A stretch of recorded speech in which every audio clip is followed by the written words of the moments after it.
Sup nerds, welcome back to my channel. How you do? It's me, Rummy, and I'm back with another episode of Rivals Renditions. Today we're going to be going over the Hood, the new character. We'll go over his kit and some tips I've learned over the past 24 hours since his release. And yeah, let's get into it, shall we? First we will go over his base attacks.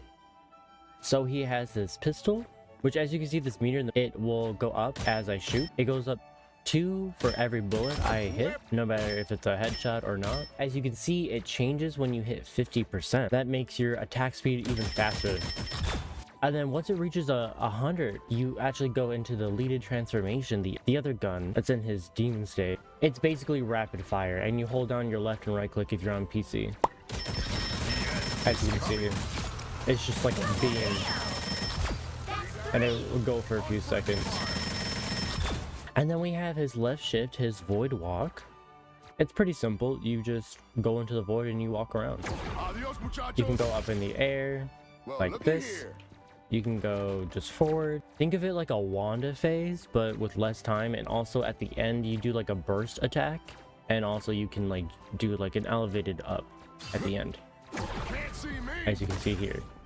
So it's really nice. I like it. And then we have his right click, his Mantle of Oblivion, which basically is just a shield, but when you hit 50% here, the sphere around you is actually bigger than before. It's only for a second, so it's really good to use like against somebody's ult, like an Iron Man or a Wanda or anything like that. There has been a couple instances where I go up to somebody like this and then I'll right click to stop them from attacking me, my teammates or anything. It's very handy, very nice. And then we have probably one of my favorite parts of his kit, his Abyssal Veil, which is his E. So when you shoot through this, you can actually get more of your energy up in the middle. And then when it's over with this team up with Moon Knight, it actually does damage as well. And people who pass through it will become blind. Also, if you're shooting through it, you also gain a little bit of lifesteal as well. And if your enemies are shooting through it, they actually get damage reduction through the projectiles that go through it. And so it's really nice. I like to use it offensively. Like I'll try to put it like up where they're at. Where I'm going to be shooting. You can tell how close a hood is to getting their meter fully done by the back of their hood. As you can see, mine is pretty red. That means I'm like at 80%. I forgot to mention this, but there's a few ways how to get his meter up. His void walk will give you 20 automatic like this. See, I got 20 more, so it activated this. So I like to use it as a tactic. When I get to like around 80, I will do that void walk and I'll go up in the air and then I'll just try to spray and pray. Also, you gain a little bit when you use your right click, and of course you gain some when you're shooting through this. And then we have his ultimate ability, the Demon of the End. You can kind of think of it like a Black Widow ultimate, and you can use this anywhere, even if you're in the air or not in the air. So I've been known to do my left shift and then my ultimate, and then I'm up in the air, and then I have 6 bullets in the middle, as you can see here, where it'll do some piercing damage. So you can actually shoot through some shields and stuff, which is very helpful. I'm pretty sure the only thing you can't shoot through that I've seen so far is a Groot wall. So keep that in mind. I've shot through strain shields, I've shot through Hulk bubbles, and yeah, now we can go over his team ups really quickly. So the one I've been using a lot more lately is the Moon Knight one, and that one just basically amplifies your shield.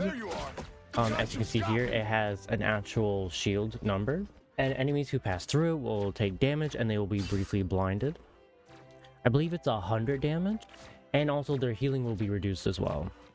So I like this one a lot, so because it'll break very fast, so I'll put it up there, and then once it breaks, it'll detonate that, and then it'll apply those effects onto the enemy, as you can see right there. And then we have his Wanda one, which I did like at first, but I think it needs to be buffed a little bit personally. As you can see, we have a new ability where we can throw this down. We can confirm it. It'll do damage if the enemies are in it, but also you can teleport to it as well. It'll let me teleport like this. So it's really nice to get yourself out of a pinch. I like to use it like that. I also like to use it to flank. It's very good for flanking. I just don't like it that much because it doesn't have much range. As you can see, you can only go so far. So it's like a quick little flank, or to do quick little damage. which it is very good in itself, don't get me wrong, but I just think I get more value out of the Moon Knight one. I still think both are very good. That's basically a quick rundown on his kit. So if you have any questions, comments, concerns, feel free to leave them in the comments below. And yeah, be sure to check out my Twitch. I'll be grinding him, lording him, and yeah, we can discover more new techniques together with him. I've been noticing a few things as well with him and the changes with 9.5, and I'm really excited to share that with you guys. So stay tuned for that. And yeah, I hope you guys enjoyed this video, and I'll see you guys in the next one. Bye bye.